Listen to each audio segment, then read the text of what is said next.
on t'a découvert un cancer. Ouais. En août 2024, j'ai fait une occlusion intestinale pendant que j'étais en vacances. Du coup, je suis allée à l'hôpital de Dax. C'était une occlusion, mais ils pensaient que c'était infectieux, en fait, l'occlusion. Du coup, parce que bon, tu vas dans les trucs de touristes, si c'était là, vous avez bouffé un truc pourri et on va vous mettre sous antibio et ça va être réglé. Et il s'avère qu'ils m'ont mis sous antibio et que j'ai repris des selles et que je suis rentrée chez moi. Je pense, ça c'est que moi qui le dis, et l'oncologue, elle ne peut pas te dire si c'était ça ou pas, mais je pense que c'était déjà le début de quelque chose. Parce qu'il y avait en fait une petite masse et en fait c'était pas infectieux certainement. Je suis de plus en plus fatiguée, mais comme je travaille de nuit et que entre les nuits je fais pas mal la fiesta avec les copains, tout ça, je me dis bon, tu vas avoir 30 ans, peut-être que tu commences à fatiguer. Bon. Et en début décembre 2024, du coup je refais une occlusion intestinale et là ils ont fait la biopsie sur une métastase qui était dans mon péritoine et du coup c'est là où on a vu que c'est un adénocarcinome le 23 décembre. 23 décembre, et c'est ça, t'as la date aussi qui est... Ouais, et le 24 décembre on m'a posé la stomie et le 25 j'ai mangé un repas de Noël. Voilà. Bah, timing impeccable finalement. Ouais, c'était franchement, c'était bon timing. Ok. Bienvenue dans la saison 2 de Dopamine, le podcast qui invite aussi bien les soignants que les soignés et toute personne qui gravite autour du monde du soin. Je m'appelle Jérémy, je suis infirmier anesthésiste au SMUR et créateur de la chaîne de vulgarisation médicale Les Minutes de Jérémy. Je suis accompagné de Louis, infirmier en réanimation et également créateur de contenu santé sur la chaîne Un Homme en Blanc. Nous tournons cette saison 2 dans le magnifique espace Martine Midi de l'hôpital Avicenne de la PHP qui nous a gentiment été prêté pour l'occasion. Aujourd'hui, on est ravis d'accueillir Juliette, infirmière en réanimation dans le sud de la France, qui a été diagnostiquée en décembre 2024 d'un cancer colorectal et plus précisément d'un cancer de l'iléo. Depuis ce jour-là, Juliette partage son quotidien d'infirmière qui passe de l'autre côté de la barrière, côté soigné, avec notamment un format unique en son genre, le vlog chimio. Merci Juliette d'avoir accepté de participer et bienvenue dans notre podcast Dopamine et d'ouvrir le bal de cette deuxième saison, puisqu'il s'agit du tout premier épisode. Bonjour.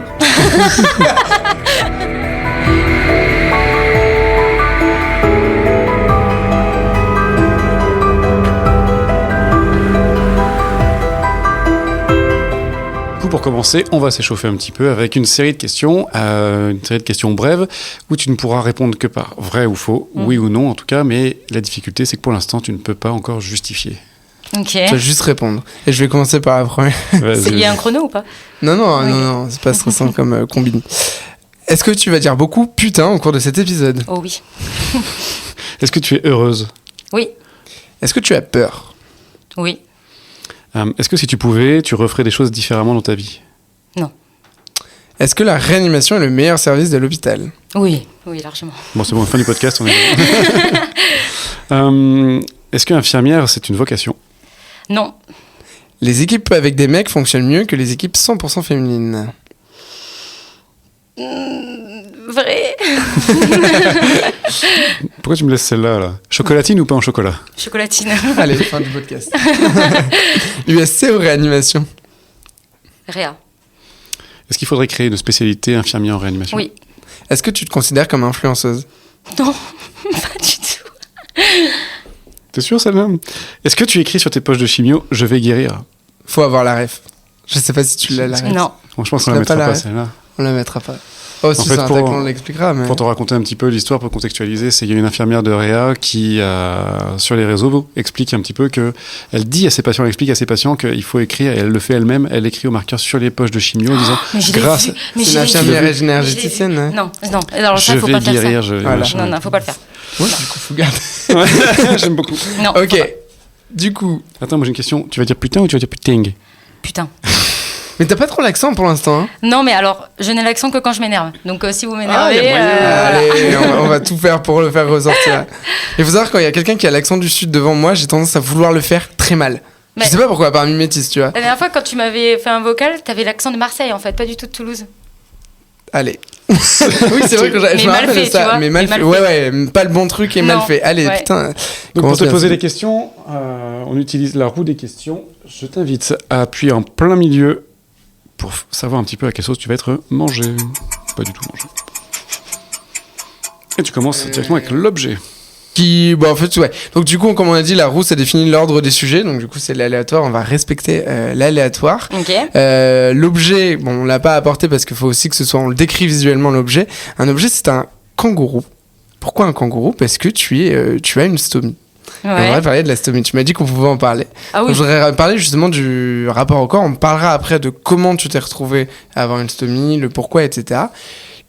Comment ça a changé ton rapport déjà quand t'as su que tu devais avoir une stomie? Qu'est-ce que tu t'es dit en premier par rapport au changement physique que ça représente? Qu'au changement physique? Déjà, et après, non, globalement. Ouais, globalement. En gros, oui. on m'a dit que j'allais avoir une stomie et moi je me suis dit putain, je vais pouvoir remanger en fait. Parce que j'étais en occlusion, donc je pouvais pas remanger. Et c'était les fêtes de Noël, donc j'avais grave la dalle. Et il y avait plein de pubs, de foie gras, tout ça. Et moi, je voulais manger, en fait. Donc, du coup, je savais que ça allait m'aider. Et au niveau du physique, je savais... Enfin, on en a plein, des patients qui ont des stomies, en vrai. Donc, je savais à quoi ça allait ressembler. Je savais que ça allait sentir très mauvais, surtout que c'est une iléo. Mais je savais aussi que ça allait me sauver la vie, quoi. Donc, du coup... puis j'ai aussi... quelqu'un qui s'en fiche, quoi, que j'ai une stomie pour l'instant. Donc, C'est la question que j'allais te poser aussi, du coup, t'es en couple, on peut en parler Ouais. aussi. Comment ça a été, comment t'en as discuté? Est-ce que lui, déjà, il est du milieu soignant? On n'est pas obligé du tout d'entrer dans les détails, mais... il travaille en réa aussi. D'accord. Donc, du coup, il s'en fiche, quoi. Ouais. Surtout que 2 jours avant, on avait un patient, un de réa, qui avait une iléo, qui arrêtait pas de couler, c'était l'enfer. Enfin, voilà, donc j'étais en plein dedans, quoi. Juste avant d'aller plus loin, 50 questions. C'est quoi une stomie? Parce que Oui, pour les et personnes une particularité, t'as précisé Une une iléo. iléostomie. Ouais. Parce qu'il y a plusieurs types de stomie. Est-ce que tu peux expliquer avec tes mots Moi, j'ai une iléostomie, donc c'est parce que on fait grosso modo.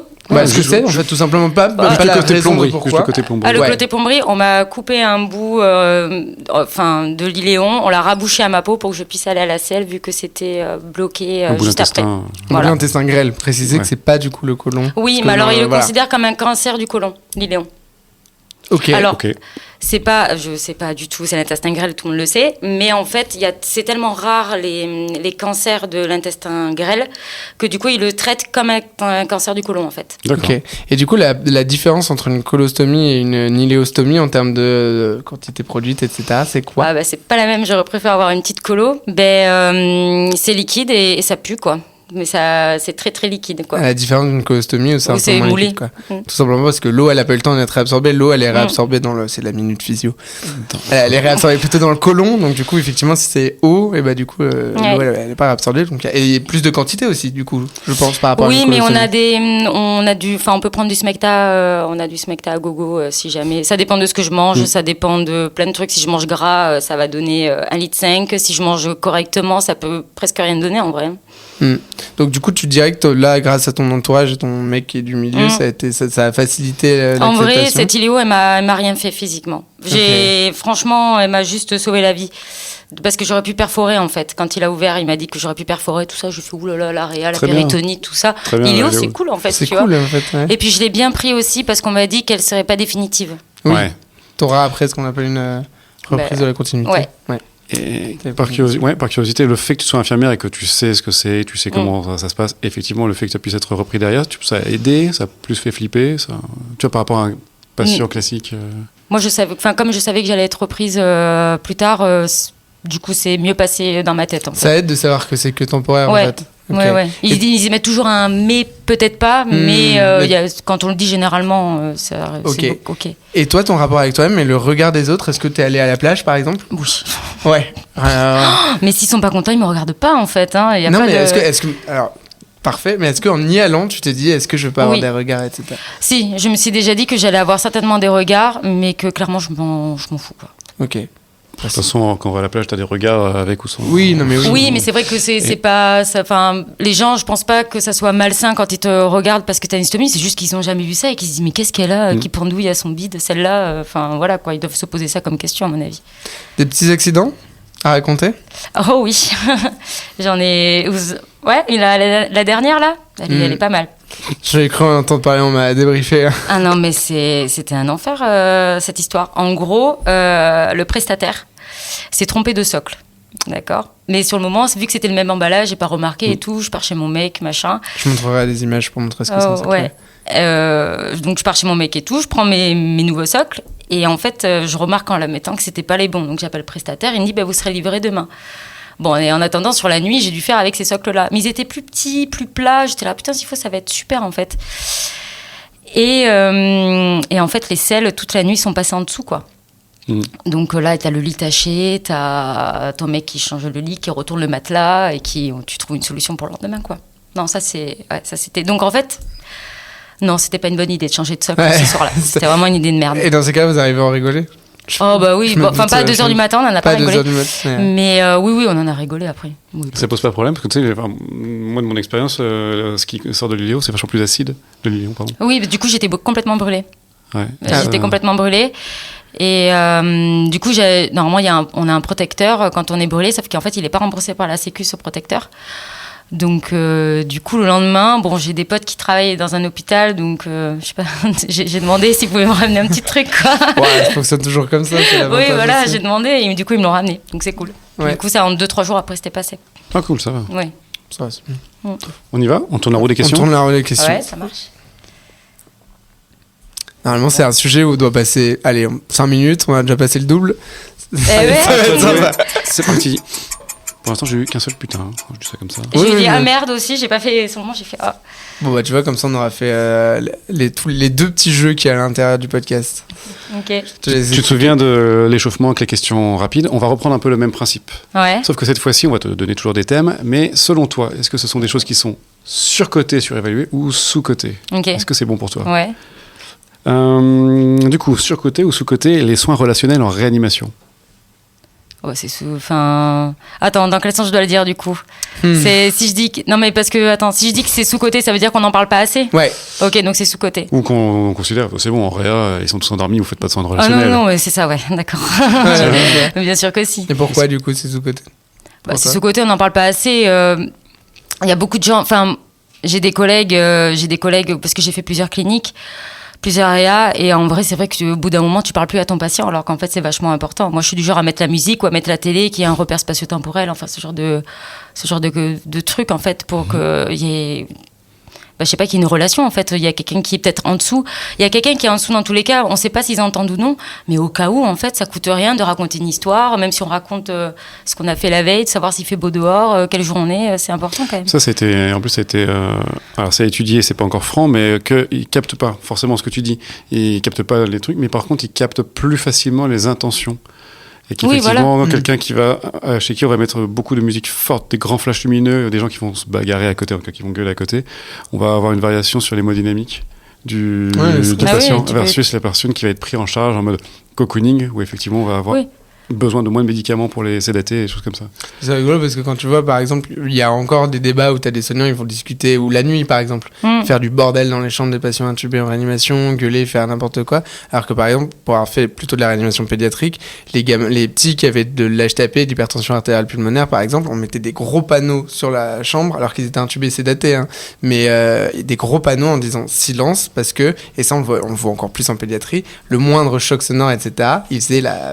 oui, tu m'étonnes. Alors que il est dans le coma, pourquoi Mais en vrai, il y en a qui dorment pas, à peine tu les tournes, de suite ils deviennent hypertendus, tachycardes, enfin tu vois bien qu'il y a des choses qui vont pas. Nous à minuit on éteint les lumières quoi, et on essaie de faire attention. Donc, et pas de bruit, ce que tu disais, pour le rythme jour-nuit. Oui. Et puis il y a les familles, accessoirement. Enfin, il y a un truc... moi je travaillais de nuit, alors du coup j'ai quand même fait du jour de temps en temps. Mais du coup, la nuit, on n'avait pas les familles, forcément, à part pour les décès. Tu fais partie des réas fermées la nuit Ça marche. Ouais. Enfin, tu me diras, même les réas ouvertes la nuit, finalement, il n'y a pas grand monde. Pas grand monde qui reste. Non, à part pour les décès. Oui. Là, pour les décès, il y a du monde. Non, c'est l'heure, il faut y aller. non, quand il y a des décès, non. Par contre, s'il n'y a pas de décès, oui, 21h, c'est les règles, c'est comme ça, c'est... Et déjà, c'est 21h. Oui. Je connais des réas où c'est 19h. Non, c'est 21. Donc du coup, les infirmiers de réanimation ne sont pas que des techniciens, finalement. Bah non. Mais il y en a qui vraiment qui se pensent ça que... bah bien sûr. Mais non, alors tu vois, c'est vrai qu'on t'a pas prévenu. On est volontairement très provocateur à des moments pour essayer de faire dire des choses. Oui, on pense l'inverse. Mais moi, quand on m'explique ça, tu me dis ouais, c'est bon, on a 3 patients, changer des seringues, c'est pas non plus. Puis ils sont intubés. Tu fais de la plomberie en fait. Alors on fait de la plomberie, mais on fait pas que de la plomberie. Bah perso, moi je parle pas à mon siphon quand je change mon truc dans l'évier, tu vois.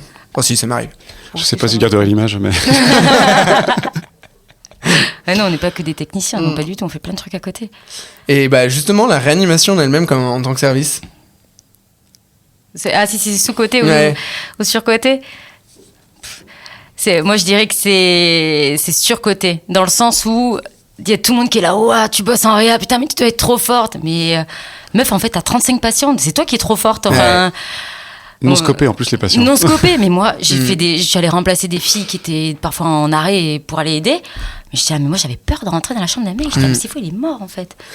Ouais, je l'ai pas vu depuis 4 heures. Ah non, il est dans la salle de bain, il te fait peur. Enfin non, moi je peux pas. Ouais. C'est marrant, c'est exactement la même chose. De prendre des subs de nuit en chirurgie et tu rentres. Déjà il y a 2 patients dans la chambre, bon, étonnant. Ouais. Et tu rentres et tu dis, il y a rien.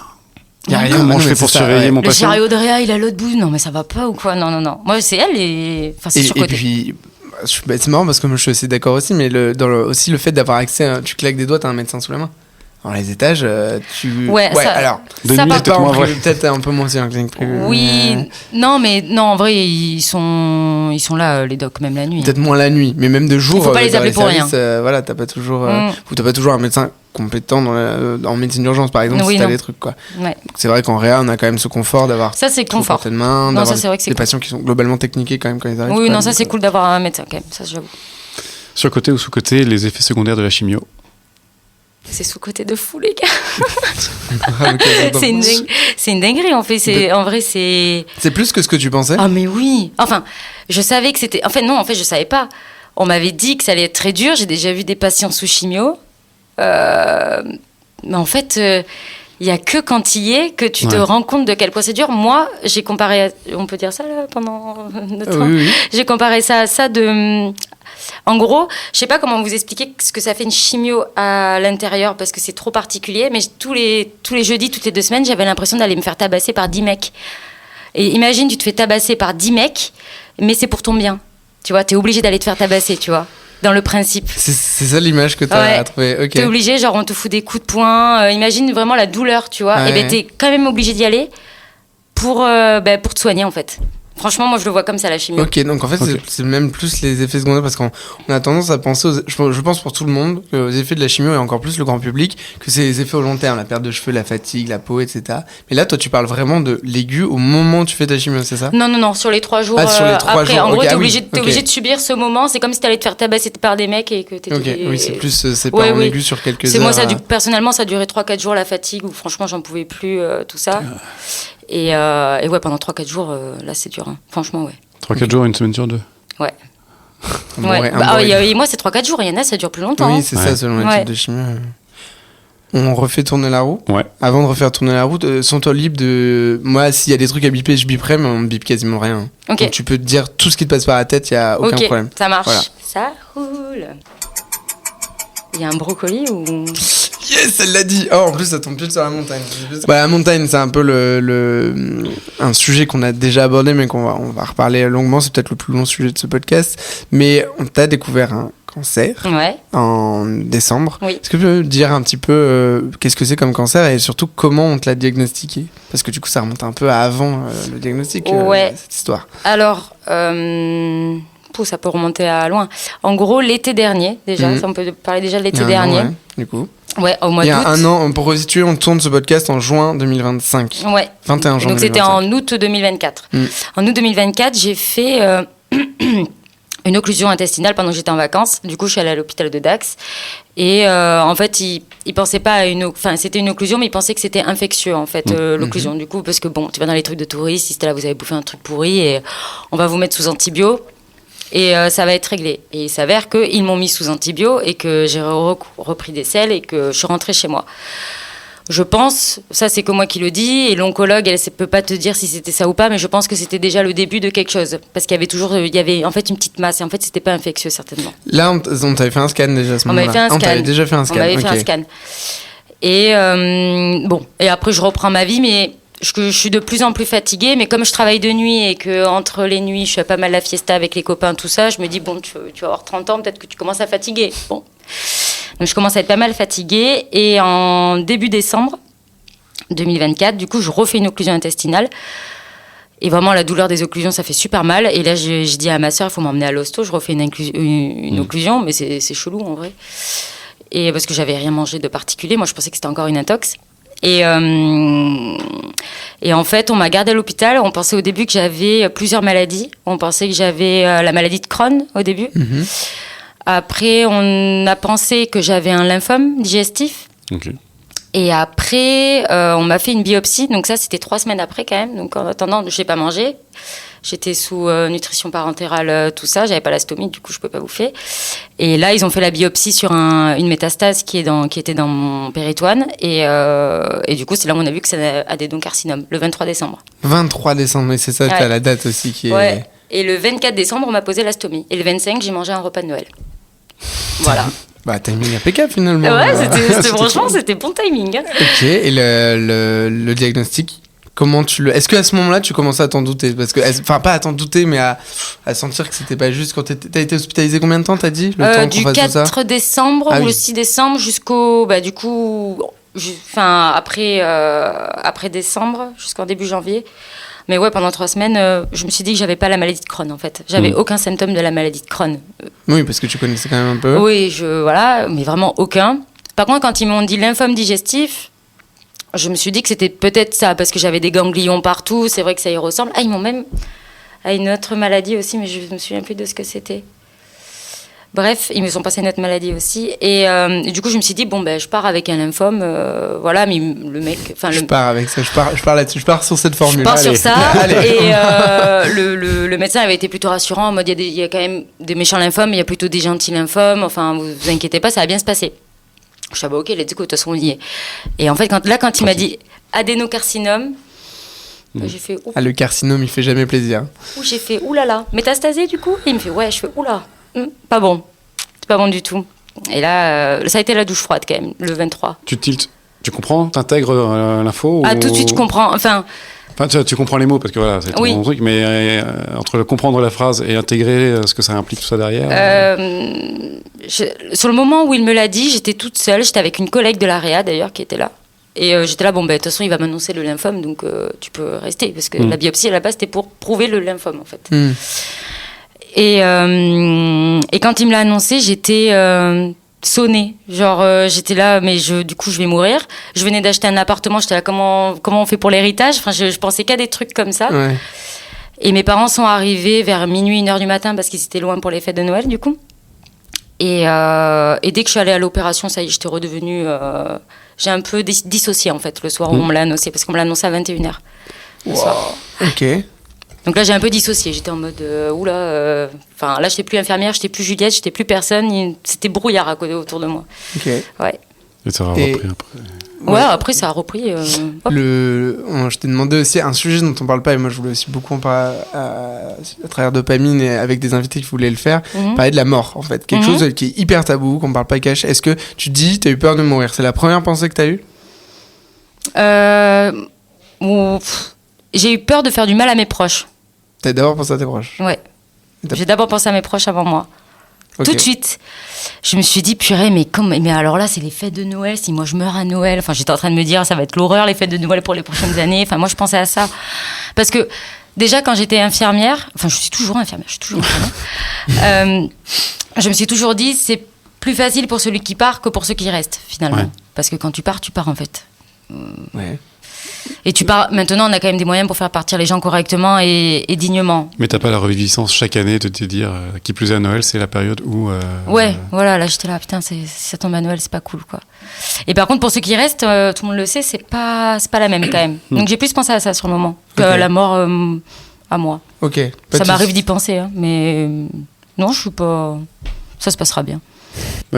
En termes d'organisation, après, comment ça se passe du coup, parce que. Oui. C'est-à-dire qu'on te l'annonce, on fait la stomie, tu manges, ça c'est cool. Ah putain, je me suis fait un foie gras le 25. C'était trop stylé. Mais c'est sympa avec la stomie. Je m'en fous.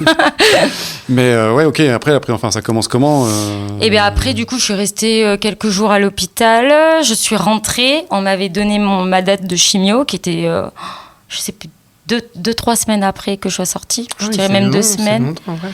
Et ouais, parce qu'en fait, il faut prendre rendez-vous et c'est pas comme ça. Il y a déjà des gens qui ont des chimios. On est je sais pas combien avoir des cancers. C'est dur pour avoir un rendez-vous. Et après, du coup, j'ai profité. J'ai fait un autre Noël. J'ai fait un resto pré-chimio avec tous mes potes. On a fait l'apéro. Et après, le lendemain, c'était la chimio et c'était parti, quoi. Et cette période de 3 semaines, justement, la chimio, tu l'as vécue comment? Parce qu'il n'y a pas un monde où tu te dis, putain, mais je perds du temps? Ah non, mais pas du tout. Pas du tout. Moi, je suis allée au resto, j'ai bouffé, Ok. j'étais trop contente, quoi. Je sais pas, moi, d'un point de vue extérieur, je me dirais, putain, mais pendant ce temps, il est en train de progresser, le con à l'intérieur, tu vois. Ah, J'ai j'avais pas dit ça, j'avais ouais. envie d'y aller, mais non, je Ouais. pensais pas à ça. Moi, C'est- j'étais trop ok. contente d'être dehors. Ah non. T'as fait Ouais, l'apéro oui, avec tu tes... sortais en mode hospite aussi. Ouais. Quand tu fais l'apéro avec tes potes, ils sont au courant à ce moment-là? Oui. Et je leur ai dit tout de suite. Comment t'as annoncé ça? Comment t'annonces à tes potes que t'as fait ça? Alors, c'est mes proches qui l'ont fait pour moi. J'ai demandé, en gros, du coup, après, j'ai appelé mes proches. Donc, il y avait ma collègue de l'AREA qui était là. Il y avait une autre collègue qui était censée me voir, que sur le moment, j'ai oublié, qui est arrivée. Et après, j'ai appelé ma meilleure amie. Je lui ai dit de venir. Et mes parents sont arrivés. Et après, je leur ai dit, vous appelez chacun qui vous avez appelé. Vous savez qui vous devez appeler. C'est eux qui l'ont annoncé. Pour t'éviter de devoir le faire à tout le monde. Oui, quoi. oui. De toute façon, je pouvais pas le faire. J'étais trop sonnée par l'annonce. Donc, Ok. voilà. Mais du coup, tu t'es dit, je vais pas le cacher, je vais faire en sorte que ce soit dit. Pas du rapidement. tout. Ouais. Alors là, le cachet, je trouve que c'est encore pire. Même au début, mes parents, ils m'ont dit, est-ce que tu veux le dire à ta cadre et tout. Je dis, mais ma cadre, elle peut être au courant. De toute façon, qu'est-ce que ça va lui changer à la cadre? Tu vas être en arrêt. Oui. Ça va voilà. changer son planning. Oh, ça va. Alors, ça va changer son planning, ça c'est clair. Mais elle a été hyper bienveillante Ouais. pour le coup. Franchement, bon, de toute façon, elle avait plutôt intérêt. Ça me voit. Mais ouais, en vrai, je m'en fiche, quoi. Qu'est-ce que tu veux que ça me... Enfin, Ouais. s'ils sont pas contents, c'est pareil, en fait. Ouais, carrément. Bah, Bah ouais. et le fait de passer de l'autre côté de la blouse, le fait de passer blouse patient, Et ben, je me Toi dis que des fois, je devrais être plus sympa quand je pique des gens, tu vois. Ah ouais? Parce que des fois, tu sais, quand t'as un mec en urgence, là, t'as pas ta voix centrale, t'as rien. Moi, j'arrive, on est 3 dessus à essayer de poser un caté au pied et tout. Franchement, voilà, c'est l'urgence. Ça fait mal, hein? Oh la vache. Toi, on te l'a posé un peu dans un. Toi, t'es arrivé en occlusion, donc c'était un peu. Oui, mais en fait, je faisais beaucoup de vénite. Donc, du coup, tous les jours, limite, on me changeait mon caté. ouais. C'est pour ça qu'après, ils m'ont posé le pick line. J'ai un peu insisté pour avoir mon pick line. Oui, en plus, tu étais en position de le faire. Ouais, là, j'ai un peu insisté, mais j'ai mis du temps à l'avoir quand même. Mais ça fait mal. Je me suis rendu compte que j'allais être beaucoup plus douce sur certains Ça a changé ta certains pratique. soins, ouais. Ok. du coup, tu disais que tu avais prévenu un petit peu, ouais, tes proches étaient au courant, vous avez fait la fête ensemble et tout ça. Globalement, ils ont réagi comment? Alors, pas bien, forcément. Ouais, Pas bien. Enfin, le soir où moi, on me l'a annoncé, tout le monde a cru que j'allais mourir, même moi, j'ai cru que j'allais mourir. Enfin, de suite, cancer, tu penses à la mort. Hein. Enfin, tu penses Oui, à rien d'autre, clairement. Surtout que moi qui bosse en réa, on voit que des cas hyper, hyper critiques. Donc, j'avais pas le recul des filles qui bossent en onco, par exemple. Ouais. Donc, ça a été très dur. Et après, ils m'ont soutenu, quoi. Après, il a fallu vraiment un jour ou deux. Et après, tout le monde était chaud pour y aller, quoi, en fait. Et ton mec en particulier? C'est parce que c'est une relation particulière. S'il faut que je le dise. Ouais. Comment je Bah, sais même pas en tant que proche comment je réagirais. Donc c'est ça la question aussi. mon mec, il a fait comme les autres, quoi. Sur le moment, ça a été très dur, surtout qu'il était dans sa famille loin. Du coup, il est arrivé dans la nuit avant que je me fasse opérer, tout ça. Donc non, ça a été très dur. Et ça a été très dur pendant un moment parce que c'est dur de s'organiser en fait autour de cette nouvelle vie, quoi. Parce que moi, j'avais plein de rendez-vous médicaux, mes chimios, j'étais crevée, je pouvais pas rester toute seule pendant que j'étais crevée. Enfin, c'était juste impossible. Donc lui, il travaillait moins parce qu'il est intérimaire. Donc on a mis du temps à trouver notre rythme. Ça a été plus compliqué, mais on a fini par le trouver 3 mois après. 3 mois. Bon. 3-4 mois après, Ok. on a commencé. Parce que du coup, comment ça s'organise? Tu vois, il y a au niveau de la vie financière, parce que toi, du coup, tu arrêtes de travailler. Lui, s'il est intérimaire, il adapte son emploi du temps, mais tu vois, il y a cette perspective-là. Ouais, ça a été dur financièrement pour lui. Moi, j'ai pas eu moi, je perds pas de salaire parce que j'ai signé une prévoyance. Parlé au téléphone, ouais, j'ai signé une prévoyance. Quand tu signes ton CDI, tu signes la prévoyance. Et du coup, j'ai pas de perte de salaire pendant 3 ans. Donc, Ça, voilà. c'est incroyable. Ça, c'est très, Alors, très je veux pas cool, faire la pub des prévoyances, hein, mais. Non, on fait pas la pub. Moi, c'était obligatoire, mais pour le coup, c'est cool. Mais pour le coup, moi, j'en ai signé une de mon côté quand j'ai commencé à l'hôpital public aussi. Parce Ouais, qu'on bien sait sûr. que les fonctionnaires, quand on regarde là, comme c'est dégressif, alors je te parle même pas des intérimaires, parce que juste intérimaire, t'as même pas ton arrêt, t'as même pas Ah, mais d'arrêt maladie. c'est la Donc- merde. Ah J'ai ouais, fait ça ouais, pendant c'est- 7 ans, moi, l'intérim. Ah ouais? J'ai 7 ans. fait 7 ans de réa en intérim. Attends, ça c'est un autre sujet. On reparlera de ta carrière. Mais ok, mais donc du coup, salaire, oui, au moins t'avais cette sécurité, t'avais pas cette voilà. pression, Parce cette qu'en charge fait, mentale. il voulait rester tout le temps avec moi et moi, je voulais tout le temps qu'il soit là parce que j'étais tellement mal et en fait, j'avais tellement peur de refaire une occlusion, enfin, tu sais, ce genre Ouais. de truc. Et en fait, faut aller voir des psys, il faut Ok. faire en sorte que ça aille. Et le fait justement de vivre avec, parce que dès le début, ça, tu m'en as parlé au téléphone, mais le pronostic, c'était quoi parce que tu as dû demander. C'est la question. Alors, la question, t'as pas posé la question. Non. Pas du tout. Ah, moi, j'ai mis des œillères, là. D'accord. T'as pas posé la question parce que tu n'y as pas pensé ou parce que tu voulais pas qu'on te Non, le je veux dise pas savoir. Tu voulais. D'accord. Non. Alors, j'ai fini par regarder un peu sur Internet, mais très longtemps après. Alors, le diagnostic est pas hyper bon de base. C'est ce que j'ai vu sur Internet, mais j'ai pas demandé à mon oncologue. Donc, voilà. Et t'en as jamais parlé spontanément? Non. Moi, par rapport à mon cancer, alors je sais pas si c'est c'est une manière de le vivre. Comment on dit, un mécanisme de défense, pardon, je voulais dire. Mais voilà, tout ce qui est quand on parle de cancer à la télé, je zappe. Quand je tombe sur des vidéos sur les réseaux de cancer, je zappe. Je veux pas entendre ce qui se passe pour les autres. En fait, moi, je m'occupe de moi et c'est tout. Et le but, c'est de sortir d'ici. En fait, c'est pas d'avoir un pronostic pourri. C'est ce qui rejoint des questions que je voulais te poser. Du coup, mais tu l'occlues un peu. Et c'est comme tu dis un mécanisme de défense. Oui. Mais le fait de vivre avec une épée de Damoclès, parce que là, pour le coup, on peut littéralement le dire. Oui. Tu le vis justement en n'y pensant pas, en fait, en l'ignorant. Ah non, je l'ignore pas du tout. Mais en fait, je veux pas entendre ce que font les autres à côté. Oui, d'accord. Je veux pas savoir comment ça se passe à côté. Je veux pas savoir si mon cancer pronostique ou pas. Moi, je fais mon truc avec mon oncologue, parce que je le fais pas toute seule, et les infirmières, bien sûr. Mais je fais mon truc et je veux pas savoir comment ça se passe pour les autres à côté. Parce que pour moi, ça peut être différent, en fait. Du coup, les séances de chimio, j'imagine que tu fais en groupe. Tu sais, moi j'ai interviewé. Moi, je suis toute seule dans une chambre. Ouais, ça va être ma question, justement. Ouais, alors il y en a qui le font en groupe ou en chambre double. Moi, vu qu'elle dure trop longtemps et vu que je suis jeune, on me laisse en chambre simple. Ouais. C'était quoi, du coup, la prise en charge thérapeutique, du coup donc, on en a parlé dans une activité juste avant, toutes les 2 semaines. Ouais. C'était quoi? T'avais quoi? Chimie intraveineuse, chimie orale? J'ai ma chambre implantable, du coup, qu'on m'a posée en même temps que l'iléo, et j'allais toutes les 2 semaines. Du coup, faire ma chimio. Donc, j'avais du Folfox. Dedans, il y a 2 sortes de chimios qui forment le Folfox. Et après, j'ai une thérapie ciblée, du coup. Ensuite, j'avais un biberon de chimio à domicile. Et je prends encore une chimio orale tous les jours. Okay. Donc, c'est 4 chimios, enfin, c'est 4 lignes. Non, c'est 3 chimios. 3 chimios, oui. Ouais. Une recombinée. Ok. Et là, tu prends actuellement. Donc là, t'as arrêté. J'ai arrêté le Folfox. Là, je vais toujours toutes les 2 semaines faire ma thérapie ciblée. Et je prends tous les jours ma chimio orale. Okay. À 14h. Petit réveil. À 14h, petit réveil. Ouais. Et donc, la chirurgie, ça, c'est une question qui vient. La chirurgie, elle n'est pas venue parce que du coup, tu avais une tumeur au niveau de l'iléon. Oui. On ne te l'a pas encore retirée? Non. Pourquoi? Parce que, alors ça, je l'ai demandé bien plus tard. C'était pas du tout leur priorité. Déjà, de 1, elle était trop grosse pour l'enlever le jour où il a fait l'iléo. Il a regardé et il a dit que c'était trop gros pour être opéré. Donc il a dit, vous faites les chimios, vous la tabassez et on verra, en gros. Et moi, mon oncologue m'avait dit que tant qu'il y avait des méta-actives, on s'occupait pas de la chirurgie, que c'était absolument pas la priorité. Okay. C'est marrant, c'est une autre. Enfin, tu vois, moi, je suis. Alors, c'est pas du tout expert. Alors, mais moi non plus, je n'y connaissais rien en oncologie. J'ai appris plein de trucs. Bah, écoute, les méta en premier et après le reste.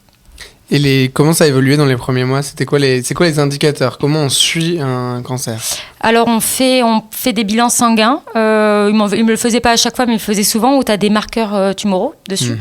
Donc, moi qui étais bien en baisse, alors, je crois qu'à Noël, j'étais à 150. Je connaissais même pas les normes. Non plus. J'étais à 150. En fait, il faut être en dessous de 6 pour un non-fumeur et en dessous de 10 pour un fumeur.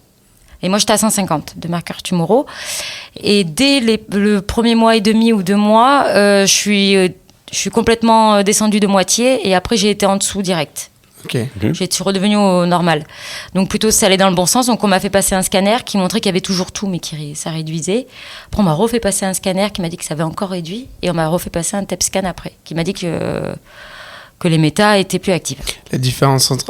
j'allais en parler. On en reparlera juste après des méta plus actives pour sûr de l'ordre chrono. Mais la différence entre un scanner et un TEP scan, c'est qu'un TEP scan, on va pouvoir justement regarder toutes les métastases, en fait, voir le cancer dans son ensemble. En fait, on t'injecte un produit radioactif, enfin, grosso modo, beaucoup de sucre. Et vu que le cancer adore les cellules cancéreuses adorent le sucre, et ben, ça se fixe. Et du coup, ça se voit super bien, quoi. Ça s'allume, ça fait des lampiotes, apparemment. Ben, moi, ça fait plus lampiote. Voilà. Et donc, du coup, depuis quand? Eh ben, j'ai passé mon TEP scan. Je sais plus, je l'ai affiché, même le compte rendu sur mon frigo. Je Je sais plus, mais en tout cas, c'est à ma dernière chimio qu'on m'a annoncé que j'avais plus de méta. En fait, que j'avais toujours les ganglions, mais qu'ils savaient pas, en tout cas, qu'ils étaient plus actifs. Ils savent pas en gros s'ils sont morts ou s'ils dorment. Il n'y a pas de machine en 2025 visiblement qui peuvent te dire si c'est mort ou si ça dort. Donc voilà. Est-ce que c'est la meilleure nouvelle depuis l'annonce du cancer? Ah mais putain, oui, tu fais pas ça pour rien en fait. Tu vois, genre tu te dis bon, une petite iléo, tu perds tes cheveux, t'as une sale gueule clairement. On va en reparler des effets secondaires après. Et là tu te dis bon ok, c'est cool quoi. Bon après c'est toujours actif au niveau de ma tumeur primitive, mais ça a réduit de fou apparemment. Parce que toi, quand je t'ai eu au téléphone pour échanger rapidement sur l'émission, tu m'avais dit que ce qui embêtait le plus ton onco, c'était les métas. Ouais. Parce que ça, potentiellement, on pouvait rien faire. Donc c'était un peu c'est inattendu. Enfin, c'est pas inattendu, mais c'est une très bonne nouvelle et que t'attendais pas. C'est une très bonne nouvelle. Mais en fait, mon onco, je sais pas si elle fait ça parce dans son caractère ou pas. Je sais pas comment sont les oncologues de base, mais elle te donne pas d'espoir. Enfin, je sais pas comment. Elle est très factuelle. Ouais. Très. Alors je parle de la mienne, mais on m'a dit qu'ils étaient souvent comme ça quand je lui disais bon on va m'opérer et tout, elle est là, t'as toujours une tumeur, calme-toi en gros. Enfin c'est pas dit comme ça évidemment, mais et je sais pas s'ils font ça pour te préparer ou pas au pire ou enfin je sais pas. Okay. Je pense que ça doit être global, hein, parce que j'ai une oncologue dans ma famille, bonjour maman, et qu'effectivement quand elle bosse, quand je l'ai vu bosser ou même quand on commence à parler de quelque chose de vraiment sérieux, c'est ça, c'est alors. On remet à plat les choses. Et on refait l'histoire et en fait, il n'y a plus tellement de place aux émotions. Ouais, c'est vraiment factuel et on avance avec les infos. Ouais, c'est ça, ouais. Et ça, tu le vis comment? Enfin, en tout cas, j'ai l'impression que du coup, ils font pas de plan sur la comète, ce qui est plutôt bien. Et toi, tu le vis comment? Parce que t'as peut-être en plus, en tant qu'infirmière, t'aimerais bien avoir des réponses. Bah, en vrai, on fait pareil aux patients en réanimation. Ouais. Donc on leur dit oui ça va mieux mais attention on reste en réanimation les gars donc c'est que ça peut partir en cacahuète à tout moment. Bah là c'est la même chose quoi. Donc elle a pas explosé de joie non plus sur les méta qui avaient Alors disparu. c'est pas mon oncologue qui me l'a annoncé parce que quand je vais au chimio mon oncologue c'est un professeur donc elle est souvent pas là donc du coup c'est une autre onco qui me l'a annoncé. Okay. Donc elle était super contente parce qu'elle revenait de congé mat et elle était super contente d'annoncer ça comme nouvelle quoi. Bah ouais, tu m'étonnes. Et là, du coup, la suite, c'est quoi? Et bien là, je continue la thérapie ciblée toutes les 2 semaines. J'ai un autre scanner en août. Et je revois mon oncologue en août. Et je sais pas ce qu'elle va me dire. Voilà. Ok. Et tu me parlais, quand je t'avais demandé la date pour ici, tu m'avais dit que potentiellement tu te ferais opérer, donc que tu savais pas. Ben, elle m'avait vendu le truc. Je sais pas si elle m'avait dit peut-être que si les métas sont bien résorbés, peut-être qu'on opérera. Donc moi j'ai compris, plus de méta, opération. Donc là elle est censée me dire qu'on m'opère. Mais bon, peut-être qu'elle va me dire oui, bon peut-être pas encore. Enfin je sais pas. On tâtonne. T'as hâte de te faire opérer par rapport à l'iléo? Ben alors ça me rassure de l'avoir. Ah parce que oui. Ah, vas-y raconte, moi j'ai pas forcément compris. Et ça me rassure de l'avoir. J'ai peur de refaire une occlusion ou un truc comme ça en fait. Pourquoi? Tellement ça fait mal? Bah ça fait mal et puis tu vomis en spray quoi, c'est des jets hein. Là t'étais allé au stade des vomissements du coup oui. Parce qu'il y a plusieurs stades dans la oui non là je vomissais en spray quoi, la sonde nasogastrique et tout. Ah ouais, la pose de la sonde en plus dans ce contexte ça doit être. Ah bah alors la pose de la sonde ça fait pas du bien mais ça va. En vrai à chaque fois tu vois les patients ils sont là. Ça, non en vrai maintenant je vais leur dire ça va, je l'ai fait. Respire. Ça va aller. Par contre, la garder 24 heures, ça c'est dur. Ah, c'est plus le fait de les garder. Ah ouais, ça, la garder, c'est horrible. Moi, j'ai dit, de toute façon, s'ils me l'enlèvent pas, je l'arrache, hein, rien à foutre. Ah ouais, en même temps, quand tu regardes, t'avais une grosse salem ou un truc comme ça, j'imagine. Ils m'ont mis une 20. Ils m'ont mis une 20. Ah oui, d'accord. C'est gros. Alors, plus le chiffre est gros, plus c'est gros. Mais... Bon, c'est une paille McDo, quoi. Ouais. Qui passe dans le nez. Non, mais c'était trop bizarre parce que je suis arrivée aux urgences et je leur ai dit, mais attendez, les gars, vous me mettez ça alors que j'ai vomi, je sens que je vais plus vomir. Et puis, il dit, non, mais écoutez. Au cas où. Ouais, mais c'était le mec du matin, c'était l'infirmière du matin. Donc toute la nuit, il m'avait laissé sans sonde. De toute façon, je vomissais plus. J'ai dit, mais j'ai l'estomac vide. Je vous dis, j'ai l'estomac vide. Ne me mettez pas une sonde. Il me fait, s'il vous plaît, j'ai peur de me faire fâcher. Alors du coup, il m'a mis la sonde. Et effectivement, dans cette sonde, il n'y avait rien pendant 24 heures. Donc. T'as pas fait de sinusite, t'as pas fait de. Non, mais tu mouches un peu quand même. Genre, t'es pas à l'aise, quoi. T'en parles un peu aussi, on reparlera de tes vlogs, hein, t'inquiète pas, on va parler de tes vlogs chimio qui sont uniques en son genre en France, et peut-être dans le monde.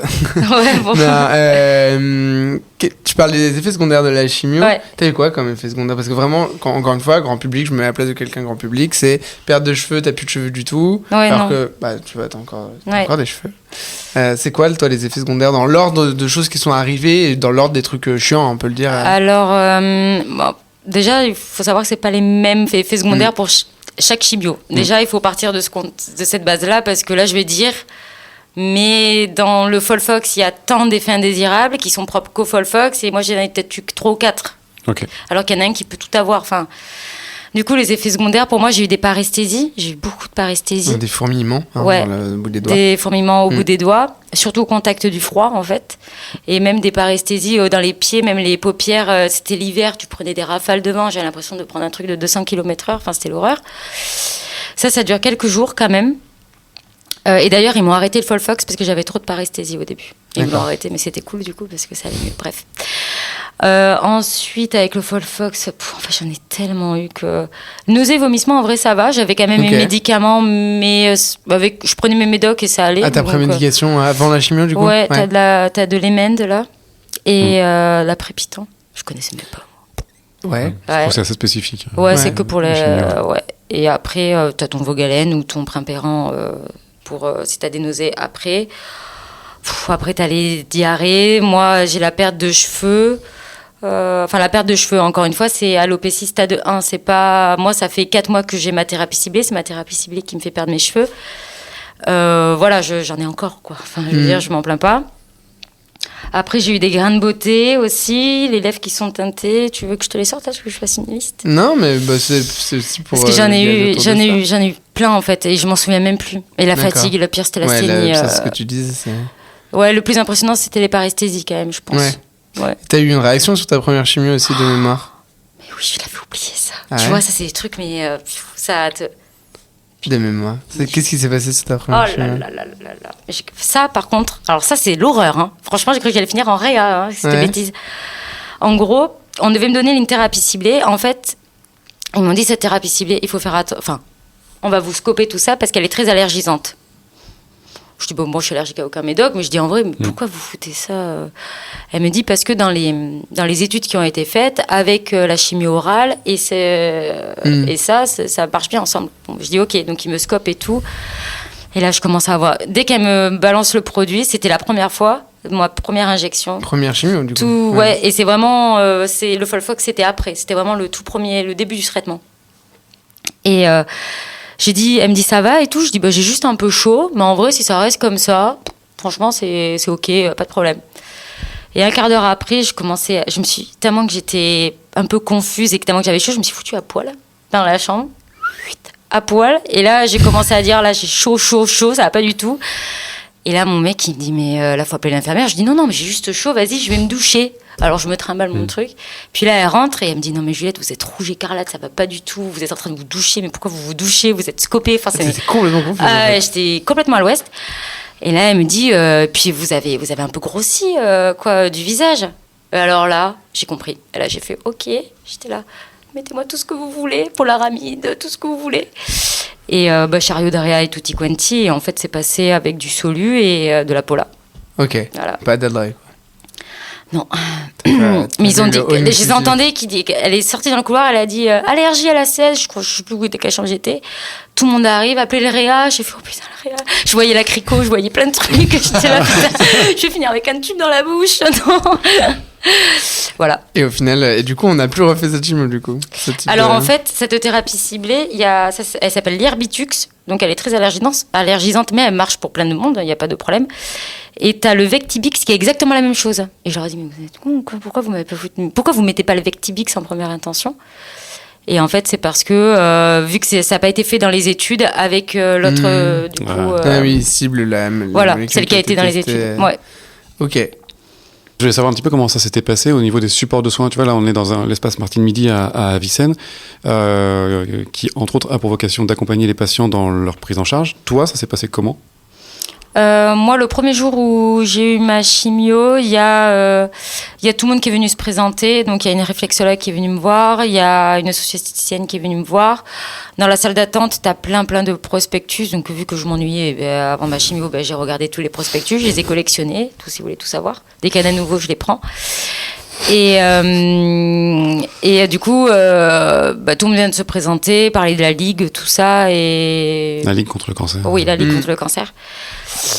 Et voilà, c'est comme ça que j'ai su qu'il y avait beaucoup de soins de support. Mais j'ai pas envie d'aller les faire. Donc, t'en as fait aucun ? Non. Enfin, si, quand il y a parce que j'ai aussi les poils du visage qui poussent, c'est un des effets indésirables de la thérapie ciblée. Je demande juste à la socio-esthéticienne, quand je fais mes chimios, de venir épiler mon visage. Mais sinon, je veux pas aller à la Ligue. Comme je vous dis, je veux pas voir de gens qui sont malades. Ah, et tu veux pas être entouré, de... Alors, ça peut être bien, parce que tu peux ne pas te sentir seule. Mais moi, j'ai pas envie qu'il y ait une fille de mon âge qui me dise j'ai eu le même traitement que toi et on m'a dit qu'en fait ça marchait pas, quoi. Ouais, t'as pas besoin de ça. J'ai pas envie. Je pourrais avoir des bonnes nouvelles, mais j'ai pas envie d'en avoir des mauvaises. Donc du coup, j'y vais pas à la Ligue. Ouais. Et pareil, on a parlé un peu au téléphone, mais je trouve ça intéressant. Qu'est-ce que ça fait dans le fait de pas travailler ? Du coup, t'es arrêté depuis le 4 décembre. Mais quel enfer. Mais qu'est-ce que je m'ennuie. Il me tarde. Au début, j'étais là, j'ai dit à l'oncologue, allez, j'aimerais bien aller bosser. J'étais pas trop fatiguée au début de mes chimios. J'étais là, allez, je peux aller bosser et tout. Elle me dit non, là c'est milieu infectieux, vous y foutez pas les pieds, c'est mort. Surtout de nuit, elle m'a dit. Alors là, c'est mort. Je dis bon, ok. Et puis, au bout de 2-3 mois, je dis bon, ok, là je suis bien fatiguée. Finalement, je suis bien contente de pas avoir repris le travail. Mais là, ça va mieux depuis que j'ai arrêté le Folfox au niveau de la fatigue. Et il me tarde qu'une chose, c'est de rebosser, quoi. Je m'ennuie, en fait. Ça rythme le travail. Puis j'adorais mon boulot aussi, donc du coup, je m'ennuie. Voilà, je fais des vidéos. Ok, et ça, tu sais pas quand tu pourras reprendre pour l'instant, ça, ils en parlent pas L'oncologue qui m'a annoncé pour le TEP scan, vu que c'est pas mon oncologue, elle m'a dit je peux pas vous dire, vous la voyez en août. C'est une des premières questions que t'as posées. Ah, bien sûr. Ouais. Et elle m'a dit vous verrez en août avec votre oncologue. Et du coup, donc tu fais des vidéos, mais à part ça, t'arrives à t'occuper, justement. J'ai l'impression que t'es bien entouré quand on regarde, en tout cas, de ce qu'on voit les vidéos. En vrai, oui. Genre, je suis toujours dehors en train d'aller boire un café ou d'aller manger avec des copains, ou je vais voir ma mère. Enfin non, en vrai, je fais plein de trucs. Je m'ennuie, mais j'ai envie d'aller travailler, en fait. J'ai pas.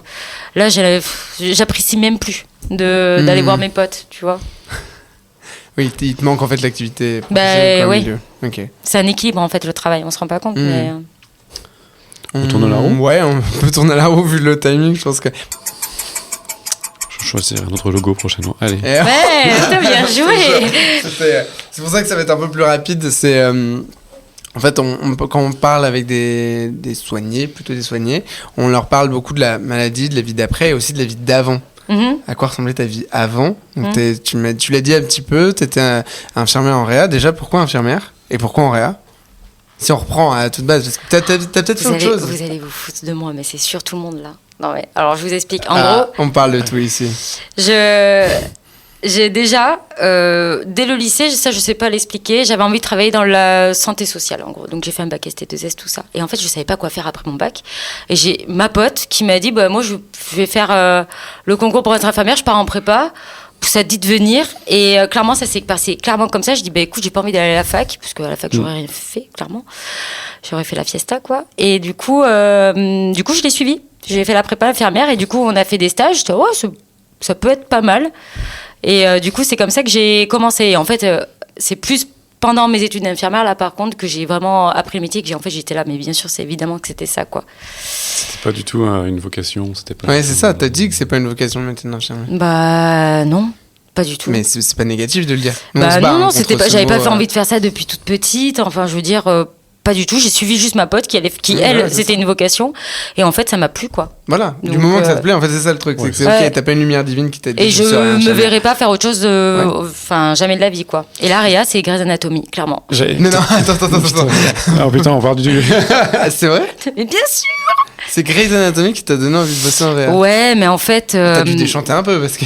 Ouais, il y a pas de docteur Mamour déjà. Ouais, voilà. C'est déjà ça, c'est pour commencer. Et puis en fait. Coucou le chef de ton service. Non, Grey's Anatomy, ils sont et infirmiers, et aides-soignants, et chirurgiens, ils sont là. tout en fait. Bon, ça, tu l'apprends en courant de tes stages. Mais je me suis dit que je voulais toujours travailler dans les services un peu techniques et avec un peu d'adrénaline, quoi. Ok. Donc tu savais déjà que ce serait de la réa, des urgences, un truc comme ça. Ouais. Et particulièrement de la réa. T'as bossé ailleurs qu'en réa? J'ai bossé pratiquement que en réa, genre 90% du temps. Et après, j'ai fait un peu du SC, j'allais un petit peu dans les étages. J'ai fait du physique, de la cardio. Ok. Et t'as commencé par quoi? De l'intérim ou t'as... Non, j'ai signé un CDD en réanimation chirurgie cardiaque, CCV. Ok. C'était un CDD de 8 mois parce qu'après, je voulais partir en voyage avec cette fameuse pote-là qui avait fini aussi ses études. Et après, quand on est rentré de voyage, j'ai fait de l'intérim, ouais. Et je me sentais pas de reprendre la réa parce que j'avais arrêté pendant 1 an. Du coup, j'avais fait 4-6 mois dans les services tradis. Et après, il y a eu le Covid et je suis revenue en réa.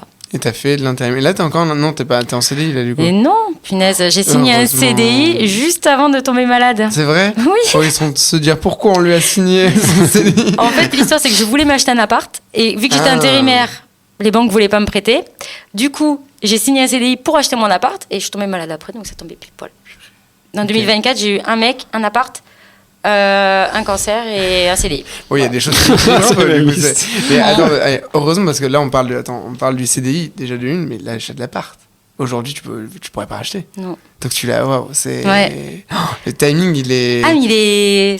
Faut savoir pour les personnes qui n'ont pas acheté qu'ils regardent, ils demandent les antécédents médicaux. Ouais. Et une banque ne prêtera jamais, je pense, Non. à une personne qui vient d'avoir une découverte de cancer et qui est en cours de chimiothérapie. Je pense que même pour après racheter, il faut être en rémission depuis X années, quoi. Donc, j'ai vu 6 ans, mais bon... Ouais, vraiment, t'as le ça droit à m'étonnerait l'oubli, pas. Ça... Je crois, en théorie. En théorie. Ouais, mais mais- tu payes des assurances, laisse tomber. Enfin, bref. J'ai une pote qui a fait un infarct. En fait, qu'elle avait fait un infarct à 32 ans. À coroner scène, hein, c'était plus un Takotsubo like ou un truc.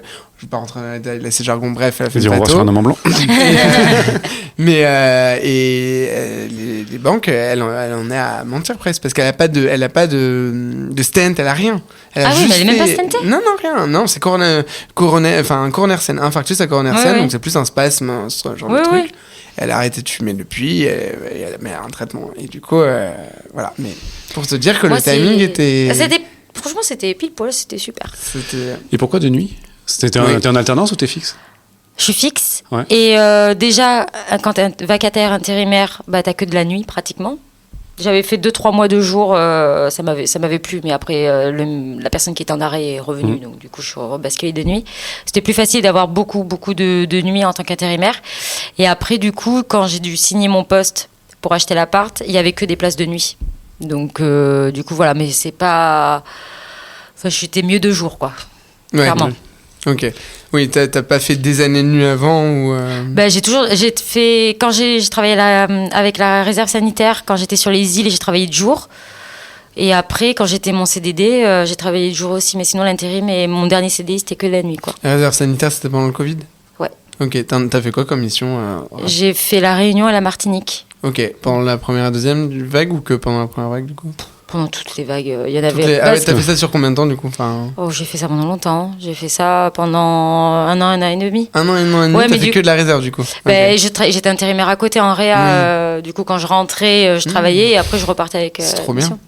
C'était génial. Et tu vois, tout à l'heure, à l'échauffement, on parlait un petit peu de est-ce qu'il faudrait une spécialisation infirmière en réanimation. Tu étais plutôt pour. Oui. Il y a la FNIR, qui est la Fédération nationale des infirmiers en réanimation, qui existe, qui a du mal un petit peu à se positionner sur il faut pas.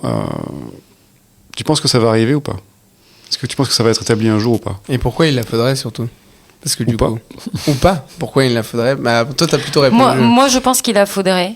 Bon, mais peut-être pas quelque chose comme IAD ou les IBOT, peut-être pas un concours, mais du moins une formation de quelques mois au moins, parce que moi, j'étais intérimaire, mais j'avais fait de la réa avant. Et déjà, quand je suis revenue en intérim en réa, j'ai galéré. Tu vois, enfin, je savais m'occuper d'un tube, tout ça, mais déjà s'occuper d'une machine, il faut le connaître.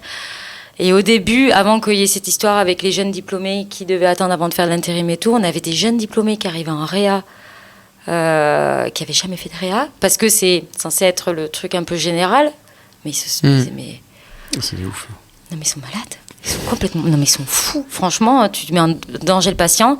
Toi, tu es obligé de gérer le petit étudiant, son patient, enfin, c'est le bazar. Et je sais pas s'il faudrait faire un concours, un truc comme ça, mais il faudrait au moins que les gens soient formés, oui, au moins aux machines et voir un petit peu les sédations, ce qui peut se passer, si ça plante, qu'est-ce qu'il faut faire, les ECMO, tout ça. Enfin.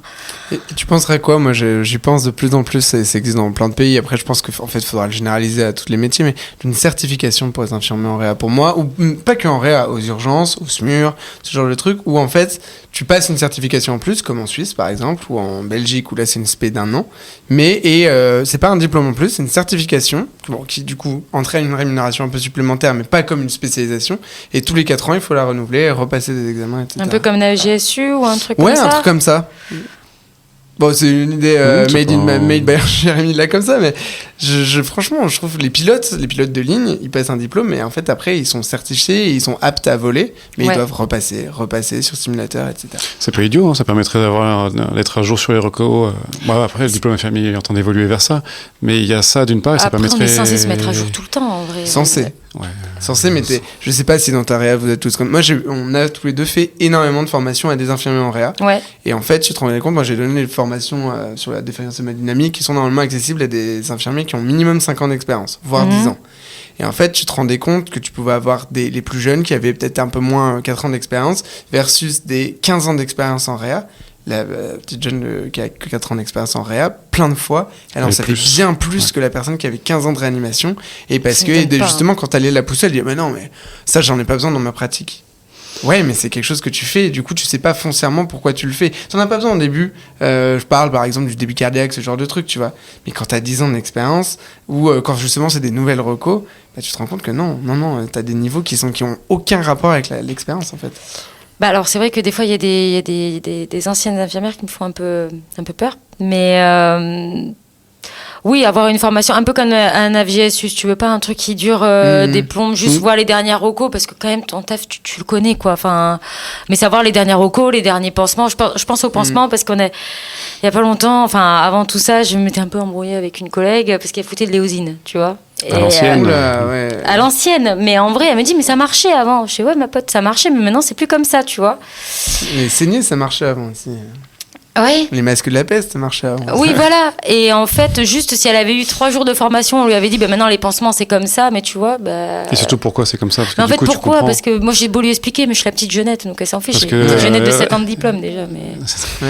Tu mets de l'osine pour sécher. Alors, on va reprendre les bases. Oui. Non, mais après, avant ça se faisait. Je lui dis, mais t'as raison, mais tu vois bien que. Et ça se fait encore, mais c'est dans des cas dermato hyper spécifiques. La dernière fois, j'ai vu un truc, j'avais l'impression que c'était vieux comme le monde, un mec qui avait des sangsues pour revasculariser son doigt. Ça marche bien ça.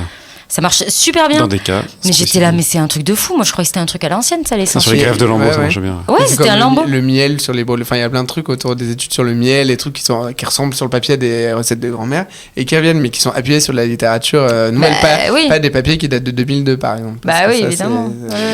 Dans mon stage en rhumato, en 2e année, il y avait des nanas qui mettaient c'est la première fois que je voyais les pansements au miel, mais eux, ils récoltaient le miel. Vous savez, vous avez vu à l'hôpital les petites dosettes de confiture et machin, et les machins à l'une de miel. Ils prenaient ça pour faire les pansements. Tu t'as vu que la moitié c'est du sirop de glucose, en fait, c'est pas du miel.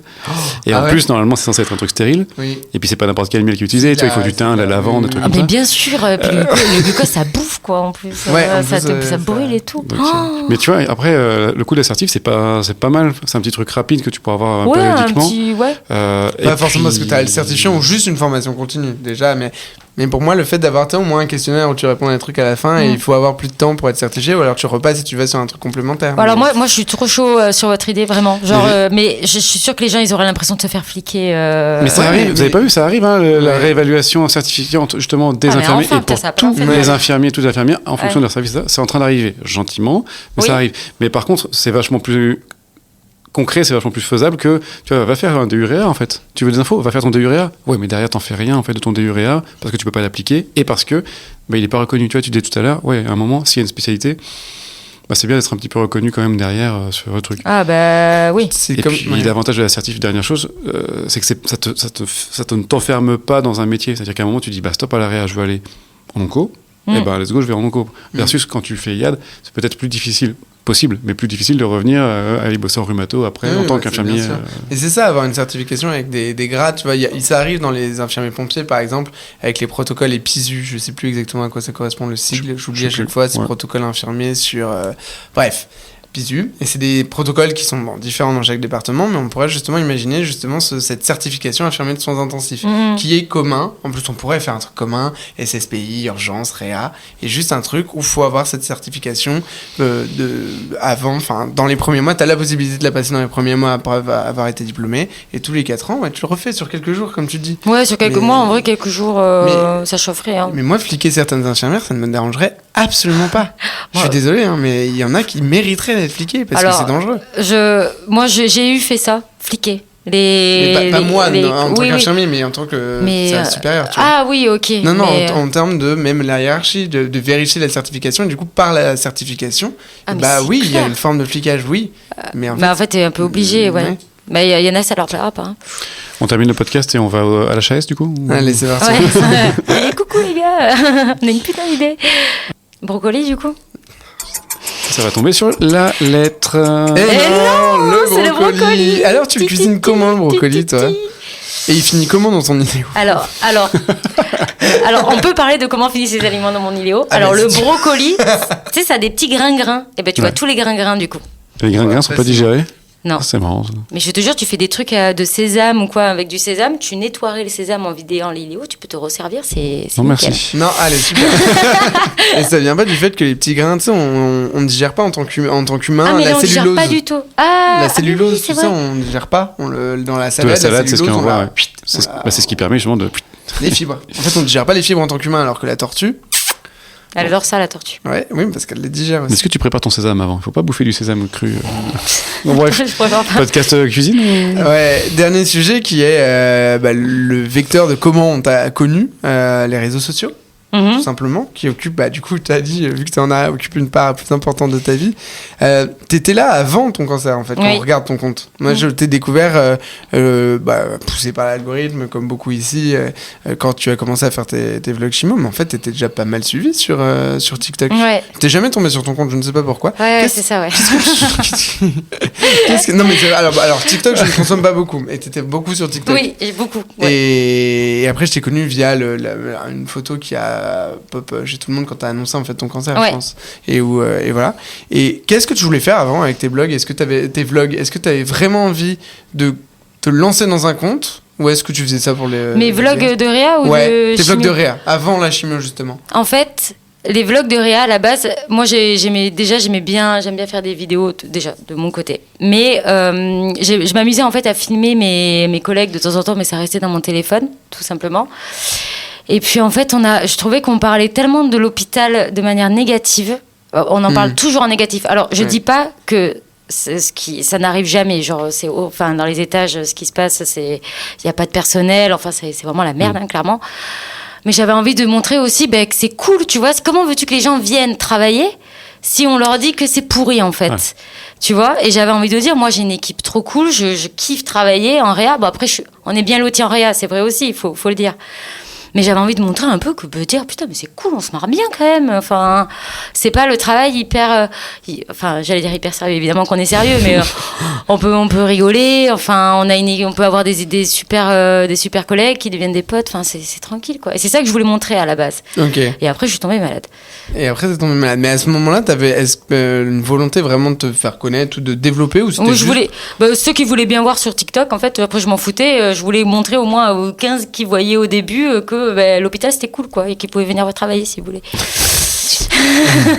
Et qu'est-ce qui t'a fait switcher du coup au vlog? Tu t'es dit bon, je peux plus faire de vlog en réa, donc parce que j'aimais bien faire ça. Clairement, j'aimais bien faire ça et après je me suis dit donc du coup au début j'étais là, j'ai pas envie de parler de mon cancer, j'ai pas envie que ça soit négatif pour les gens et en fait j'en parlais avec mon copain qui m'a dit mais en vrai t'étais pas de nature hyper négative déjà de base, donc est-ce que tu pourrais montrer aux gens que il y a pas des bons côtés, mais que motiver un peu les gens avec toi, avoir des gens derrière toi en fait. Tu continues de vivre, t'es pas défini uniquement par à chaque fois quand on parle de cette maladie. Le ton ne va pas changer parce que j'ai l'impression que le ton n'a pas changé entre les vlogs réa versus les 10 mecs qui te tabassent pendant la chimio. Oui, après je filme pas les moments où je suis pas bien, mais Bah, je suis pas bien que 3 jours après la chimio. Après, je suis comme là, je veux dire, ça va. Parce que j'ai 30 ans aussi. Mais voilà, j'ai envie de motiver les gens avec moi. En vrai, enfin, on n'est pas morts, quoi. Donc, c'est cool, en fait. Tu vois ? Ouais, c'est effectivement, c'est bien ça. J'ai oublié la question que je voulais te... C'est qu'elle était pas intéressante. Ok, merci. Les retours quand tu t'es mis à... Ah putain, c'est ça. C'était ça. Les retours quand tu t'es mis à faire des vlogs en chimio, de tes chimios. J'ai eu que des bons retours. En vrai, j'ai eu 0 haine. J'avais plus de mecs qui étaient là. Elle a touché son piston pendant qu'elle prélevait sa seringue quand je faisais des vlogs en réa, tu vois, les médecins de TikTok, quoi. Et là, j'ai eu que des gens hyper gentils. J'ai des milliers de messages en perso, genre trop d'amour.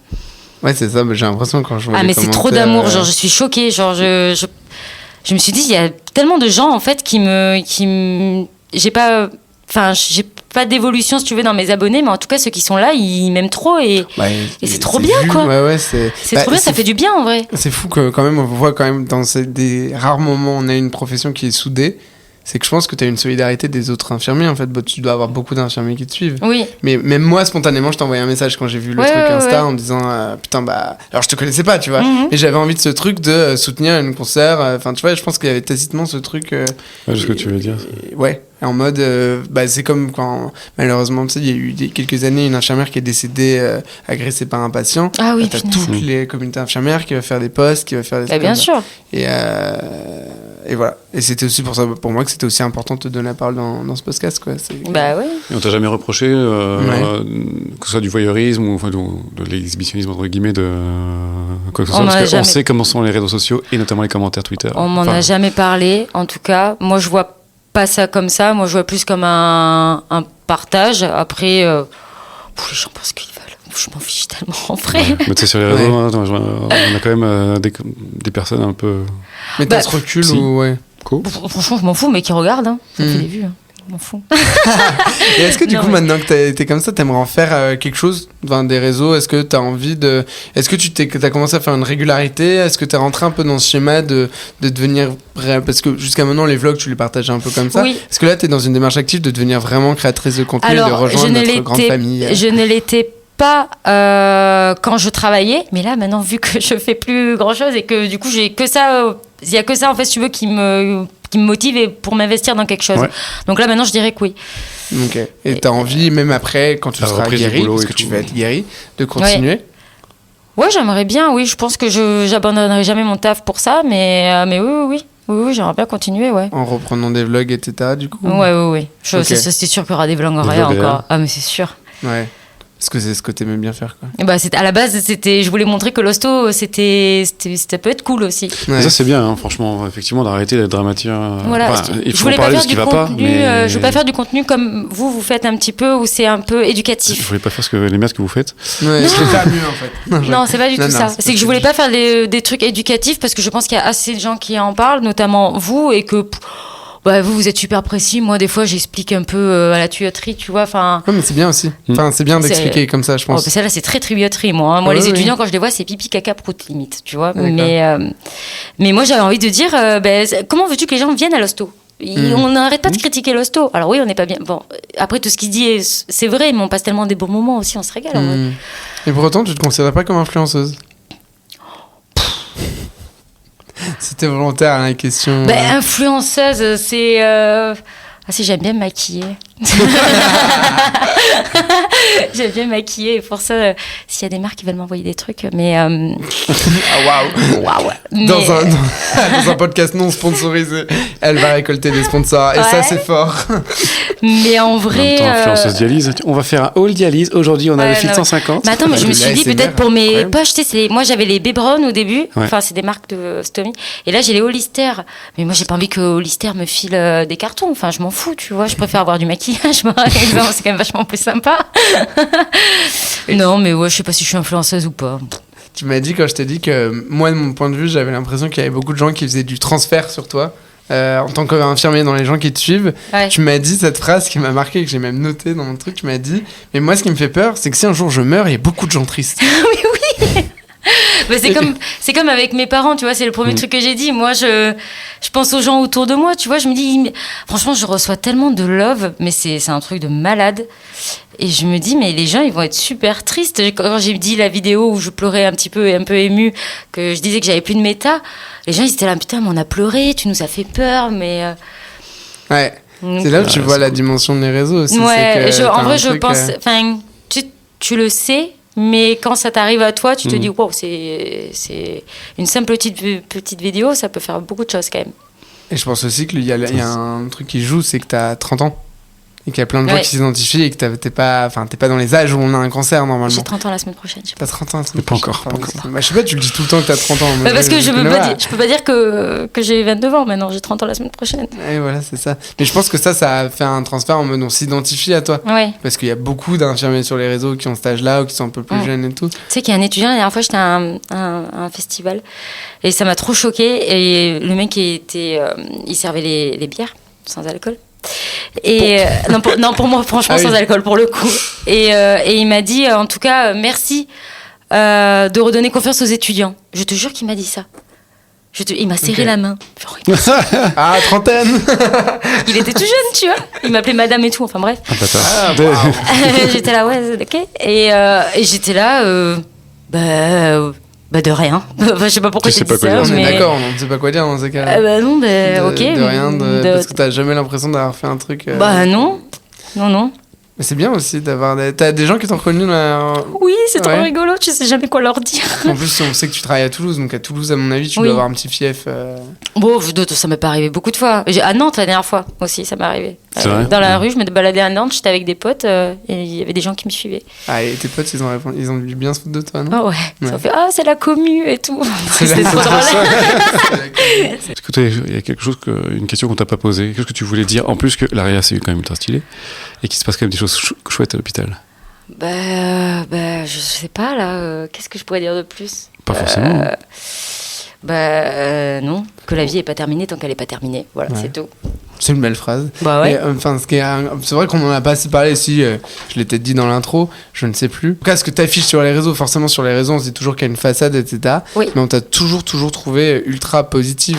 Mais je suis comme ça à 90% mais voilà, du c'est temps. ça, c'est la question. Moi. Et on en a discuté au téléphone, donc je me suis un peu spoilé, mais de savoir est-ce que c'est qu'une façade ou est-ce que c'est comme ça tout le temps? Non, je suis comme ça tout le temps. Mais même c'est dans ma nature. Les seules fois où j'étais vraiment mal, c'était vraiment, comme je vous ai dit, post-chimio, parce que j'étais trop fatiguée. Tu sais, des fois, quand t'es trop fatiguée, t'es très énervée, tu pleures, c'est exactement ça. Après, je suis d'une nature... non, mais je suis comme ça tout le temps, en fait. Ouais, je suis comme ça tout le temps. Bah, c'est bien. Ouais. Bah, faut jamais que ça change, je pense. Bah, non. Il n'y a aucune raison que ça change. Mais il n'y a aucune raison. Bah, écoute, on va terminer ce podcast pour te laisser aller profiter de la fête de la musique, puisqu'en plus, maintenant, tu peux boire de l'alcool. Oui, avec en petite quantité, bien évidemment. On parlera tu peux aller fêter maintenant que tu peux boire de l'alcool. C'est ça le message que tu veux envoyer? Non, mais on a bien compris qu'il y avait un manque d'alcool. Pendant 6 mois, j'ai fait la fête sans alcool, avec des bières sans alcool. Et sachez, que les bières sans alcool, ça a vraiment goût de bière. Et ça, c'est pas mal. Non? Enfin, ça dépend. Putain, j'ai léché le micro sans exprès. Allez, c'est très Covid live, ça. Qu'est-ce que je voulais dire? Non, les bières sans alcool, c'est très bien. Mais bon, ça vaut pas une vraie bière ou un vrai verre de vin. Mais avec modération toujours, parce que dans tous les cas, maintenant, je deviens rouge écarlate dès que je bois de l'alcool. C'est les sulfites. Ah ouais? Les sulfites, c'est une réaction histaminique. C'est à cause de la chimio. Elle m'a dit que ça allait pas durer, l'oncologue. J'ai dit, moi j'ai mes 30 ans, par contre. Elle m'a dit, normalement ça devrait aller, Juliette, vous inquiétez pas. Je vous jure qu'elle m'a dit ça. Écoute, merci beaucoup d'avoir fait le déplacement en plus depuis Toulouse. Ouais. Et puis, justement, de bien profiter de ta soirée et que tout aille pour le mieux et que tu gardes toujours ce sourire. Oui, merci.